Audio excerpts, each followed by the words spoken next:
चलिए स्टूडेंट, हम लोग प्रश्न संख्या 7 को सॉल्व करते हैं। देखिए प्रश्न संख्या 7 में क्या कहा जा रहा है, आप लोग स्टूडेंट क्वेश्चन को पढ़िए।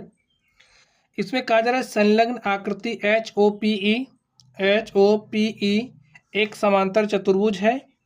एक्स वाई और जेड कोणों की माप ज्ञात कीजिए, ज्ञात करने में प्रयोग किए गए गुणों को बताइए। तो स्टूडेंट यहाँ पर हमारे पास एच ओ पी ई एक समांतर चतुर्भुज है और ये जो समांतर चतुर्भुज है इसमें हमें एक्स वाई और जेड के मानों को बताना है। ठीक है, चलिए हम लोग इसको सॉल्व करते हैं और देखते हैं इसका सॉल्यूशन क्या होगा। तो स्टूडेंट हमें क्या दिया गया है, लिख लीजिए। दिया है एच ओ पी ई एक समांतर चतुर्भुज है,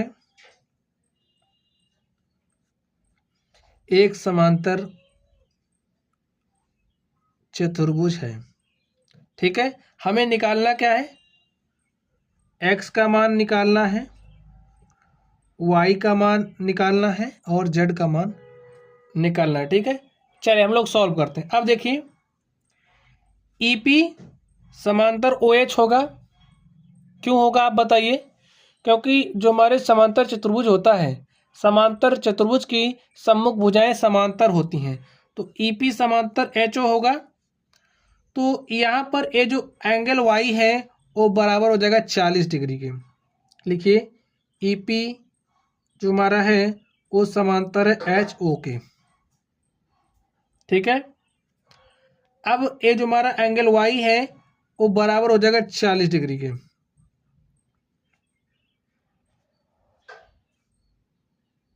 क्योंकि एकांतर कोण बराबर होते हैं।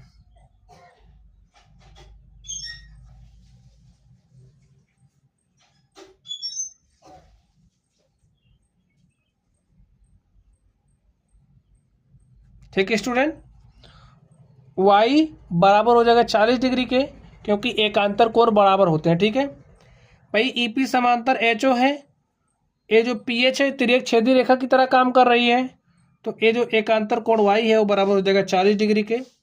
चलिए आगे ध्यान दीजिए। अगर हम लोग बात करें, देखिए ए हमारा जेड का मान, ए हमारा वाई का मान कितना हो गया 40 डिग्री। ठीक है, अब अगर हम यहाँ पर बात करें, यहाँ पर तो इस एंगल को हम कोई नाम दे सकते हैं। इसको हमने नाम दिया 1। ठीक है, यहाँ पर देखिए आप लोग ध्यान से, रैखिक युग्म बन रहा है। इसका और इसका जो योग होगा वो 180 डिग्री के बराबर होगा। लिखिए एंगल 1 + 70 डिग्री बराबर हो जाएगा किसके, 180 डिग्री के। तो यहाँ से एंगल 1 किसके बराबर हो जाएगा, 180 डिग्री - 70 डिग्री, और 180 में से आप 70 घटाओगे तो हो जाएगा 110 डिग्री। तो जो हमारा एंगल 1 है इसका मान कितना आ गया, 110 डिग्री। ठीक है, ये जो एंगल 1 है इसका मान आ गया है 110 डिग्री। अब देखिए जब एंगल 1 110 डिग्री है तो एक्स का मान क्या हो जाएगा, 110 डिग्री। लिखिए इसलिए एंगल 1 = 110 डिग्री, इसलिए एक्स बराबर हो जाएगा एंगल 1 के। चूंकि क्यों हो रहा है इसको भी बताना पड़ेगा आपको। लेकिन समांतर चतुर्भुज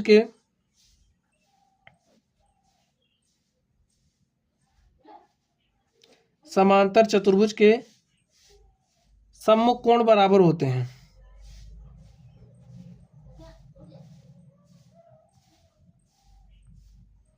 बराबर होते हैं,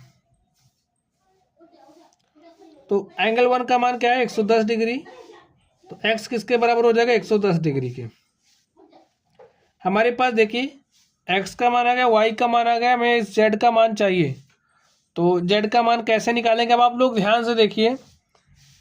जब ए 110 डिग्री है, दिस प्लस दिस, देखिए लिखिए अब क्या होगा, अब हमें जेड का मान निकालना है। ठीक है, तो समांतर चतुर्भुज के आसन्न कोणों का योग कितना होता है, 180 डिग्री। ए और ए क्या है, आसन्न कोण है। देखिए ए इतना पूरा क्या है, हमारा आसन्न कोण है ना।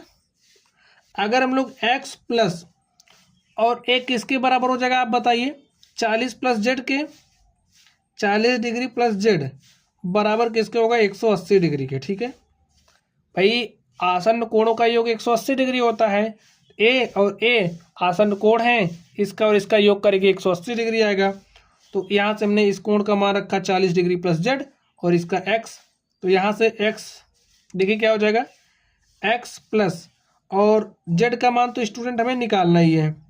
40 डिग्री को आप इधर भेजिए तो 180 डिग्री माइनस हो जाएगा 40 डिग्री। एक्स का मान 110 है तो 110 को भी उधर भेज दीजिए। चलिए एक्स का मान हमने रखा 110, ठीक है। वो जो 180 में से आपने 40 घटाया तो हमारे पास कितना बचा, 140 डिग्री। आगे देखिए जेड बराबर क्या हो जाएगा, 140 डिग्री माइनस 110 डिग्री बराबर हो जाएगा 140 में से आप 110 घटाओगे तो आपको मिलेगा 30, ठीक है। तो जो हमारा जेड है, जेड का मान आ गया 30 डिग्री। लिखिए आता है